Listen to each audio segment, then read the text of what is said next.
Ito po si Joey Light Trax 3. Good for newborn. Up to 25 to 30 kg. Hindi na po namin sasabihin yung age. Kasi po, around 25 to 30 kg is proven and tested na po namin po siya. Ito po yung hanapin po sa aming stroller for the big babies. Okay? Heavy duty. Adjustable po yung canopy. Okay? Adjustable din po yung leg rest. So, ito po yung details po niya one by one.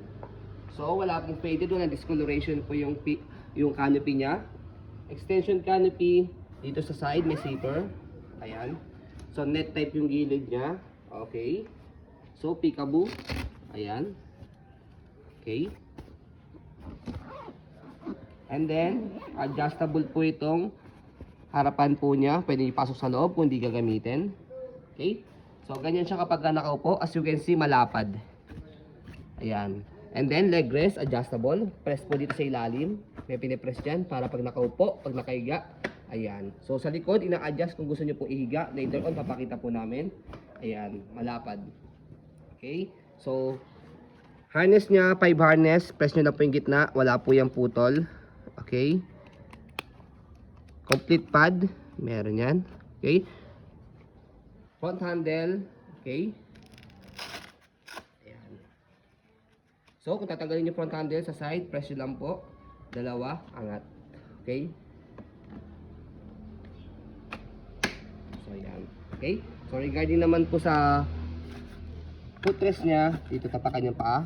Ayan. So, gulong sa harapan. Okay na okay. Hindi siya pudpod. Easy to maneuver. Nag-swivel. Kung gusto nyo pong one way lang, ayan, baba nyo lang po ito. Ayan. Purpose niya, pag i-heli si baby para hindi siya mag-rotate. Okay? So, body frame, unahin natin sa harapan, papunta sa right side.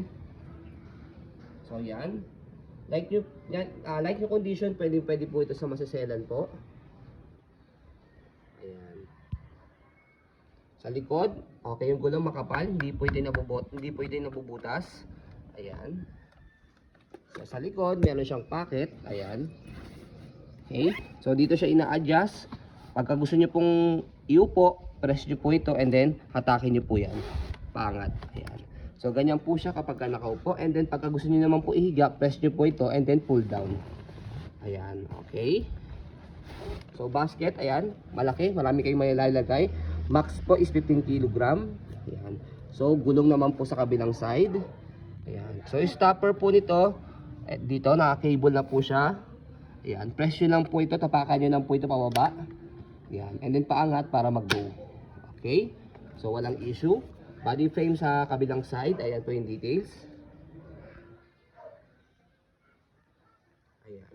So, sa pagtanggal ng gulong sa likuran, actually, madali lang po talaga siya. Ayan. So, dito, press nyo lang po ito, and then hatak. Ayan. Okay? Tanggalin lang natin yung konting buhok. Okay. So, ayan. Not rusty. Okay, hindi po siya rusty or makalawang. Yan. So, ganun lang po siya kapag natanggalin yung gulong sa likod. Ayan. So, pagdating naman po sa handle sa harapan, ito po, wala po siyang issue. Okay.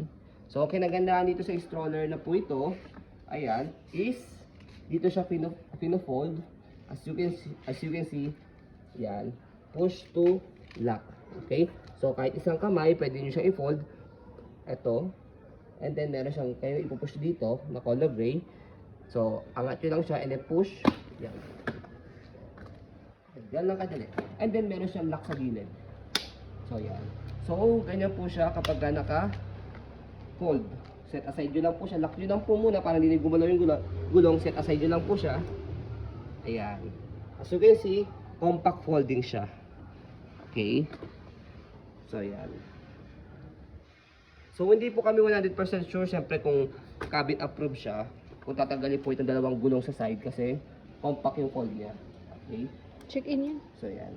So, mas much better na rin kung check in nyo lang po siya. Kapag in-open, madali lang siya. Angat nyo lang po yung lock sa gilid, tapos buka.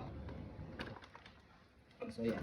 So, kinagandaan dito sa stroller na ito, yan. Tinetest ko po ito as me 67 kg.